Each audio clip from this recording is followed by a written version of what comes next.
Karl. Tere, Anel. Minul on täna sinule paar küsimust ja just seoses sellega, et sa oled siin, kui kaua sa oled üldse AHA keskuses töötanud, alustame sellest. Mina olen AHA-s töötanud 5 aastat. 5 aastat ja 2 kuud. Ja samas siis sa õpid Tartu Ülikooli Pärnu kolledžis hotelli ja turismi ja hotelli ettevõtluse erialal ja oled siis lõpetamas 2 aastat. Alustan 3. Ja, alustad 3. ja 2 aasta just oled siis lõpetanud. Ja sa oled nüüd olnud siin praktikal nii eelmisel aastal kui ka sellel aastal. Ja minu küsimus ongi nüüd selles, et mis vahe on siis lihtsalt niisama töötamisel ja siis praktikal olemisel oma ettevõttes, kus sa oled juba 5 aastat töötanud. Ja kuidas see, mis selle praktika mõte on sinu jaoks?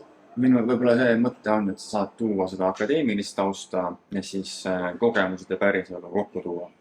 Võtame näiteks teenusdisaini, oskab vaadata läbi kliendi pilgu. Võtame reibijuhtimiseks, hinnastamised, kõik sellised asjad, projekti juhtimised, et mismoodi mingit projekti võiks veel paremini teha.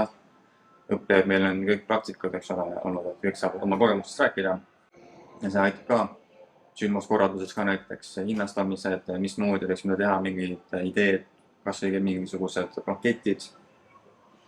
Et tuua kokku seda akadeemilist tausta ja siis seda päriselu või kogemuste pagasit, et see kuldne kesktee, siis see, mis on paberil kirjas, mismoodi peaks tegema, mismoodi päriselt tehakse. Et see kuldne kesktee leidmine oli komme.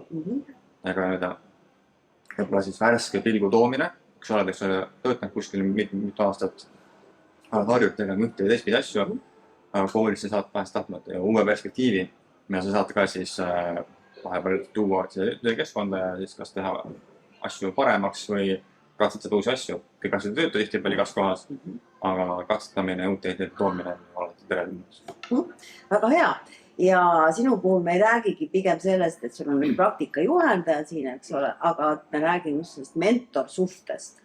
Ja et mida see mentorsuhe sinu jaoks tähendab, et sina oled nagu mentii, eks ole, Liis on sinu ametlikul mentor, aga mida üldse see mentorsuhe siin ettevõttes sinu jaoks tähendab? AHA põhine, meil on hästi palju inimesi, meil on umbes 70 inimest töötab siin, et Liis nüüd on, eks ole, ametlik mentor sükene, aga kuna ta on ka meil uus töötaja, kohusetäitja, programmi osakonna juhataja, siis tegelikult ma ütleks, et ühte mentorit on raske võtta AHA-s, et pigem see ongi see, et sa saad minna erinevate inimeste juurde, kellel on eri valdkonnas teadmised, oskused ja sa saad minna ja öelda, tere Arvo, mul on selline probleem, aita mind, või et tere Rando, et mis sinu pilt sellele oleks mõtteviis, et hästi palju erinevaid inimesi, erineva taustaga ja see kõik kokku annabki selle ühe keskkonna või mõtteviisi, mis aitab tõosi viia.